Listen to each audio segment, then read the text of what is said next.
David Cameron complains to his local council about cuts to services. David Cameron has become embroiled in a bizarre row with his local council after he complained about cuts to frontline services that it blames on the government slashing its budget. The Prime Minister wrote to Oxfordshire County Council leader Ian Hudspeth to say he is disappointed at proposed cuts to frontline services from elderly day centres to libraries to museums. Unbelievable.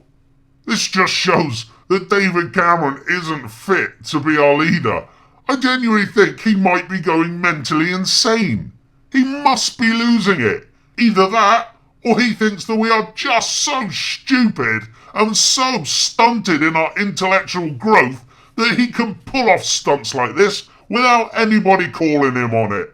But who is going to call him on it, eh? Journalists? I very much doubt that. What the hell are councils supposed to do when central government have cut so much money from them? His own government introduced austerity in 2010 and are looking to hammer austerity home even further with even more cuts this year and throughout the next few years. But David Cameron complains that frontline services are being hit in his constituency. It's like the mayor of a town telling his assistant to close all the pubs, and then the mayor complaining a couple of weeks later that there's nowhere for him to have a pint. It's ridiculous. Is David Cameron really this stupid?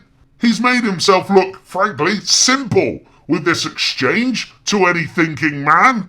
Does Cameron not know what George Osborne is doing with the cuts? Does Cameron not know where George Osborne is making the cuts? Does Cameron really not know the impact his cuts are having on communities?